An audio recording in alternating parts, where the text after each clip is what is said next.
Assalamualaikum warahmatullahi wabarakatuh. Perkenalkan, nama saya Mamluatul Hasanah, NIM 877336797 dari Prodi PGSD FKIP UPBJJ UT Jember.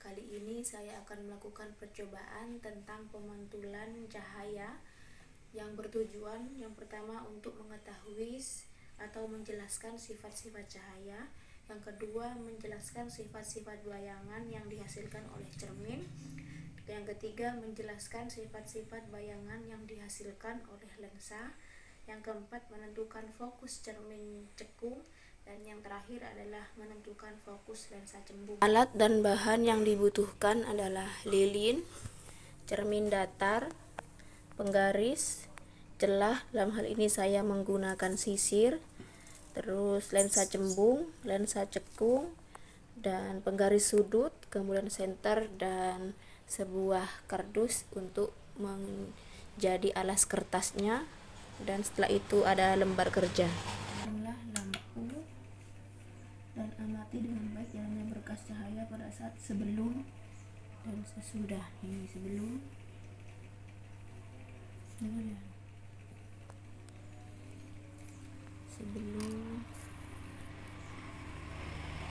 diberi cermin, setelah itu dan sesudah mengenai cermin.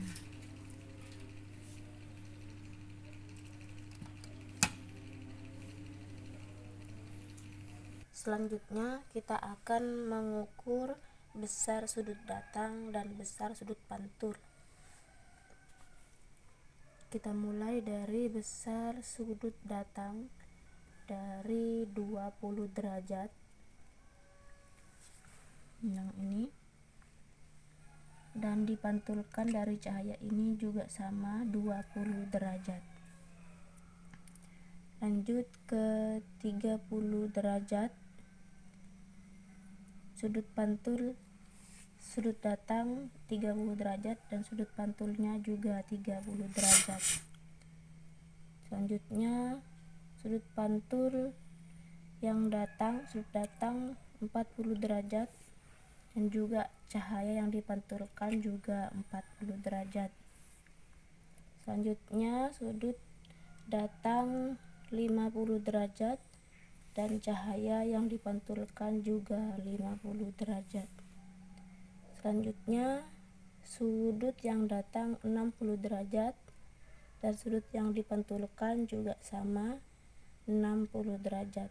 Selanjutnya kita akan meletakkan sebuah benda, dalam hal ini lilin, di depan cermin datar, dan kita akan mengamati bayangannya selama benda itu kita akan geser-geserkan. Lah, yang sekarang ini jarak benda atau jarak lilin ke cermin yaitu 15 cm, dan jarak benda ke bayangan, dalam hal ini cahaya senter, juga sama-sama 15 cm. Dan yang terlihat di dalam cermin, benda, dalam hal ini lilin, sama-sama mempunyai wujud yang sama antara benda asli dan juga benda atau bayangan yang di dalam cermin. Kita akan geser ke depan jarak 10 cm, maka benda yang ada di cermin juga ikut membesar, dan kita akan dekatkan lagi sampai 5 cm, sama benda juga mengikuti atau bayangan mengikuti benda aslinya. Kemudian kita akan kita akan jauhkan benda dari cermin, yaitu dari 20 cm, sama benda semakin menjauh dan bayangannya juga mengecil. Terakhir di 25 cm, benda semakin jauh dan juga bayangan yang terlihat di cermin juga semakin mengecil. Pada percobaan cermin cembung, sinar-sinar pantul yang dihasilkan terlihat menyebar setelah mengenai permukaan cermin. Karena sinar pantul menyebar, bayangan terbentuk dari perpanjangan sinar ke belakang cermin.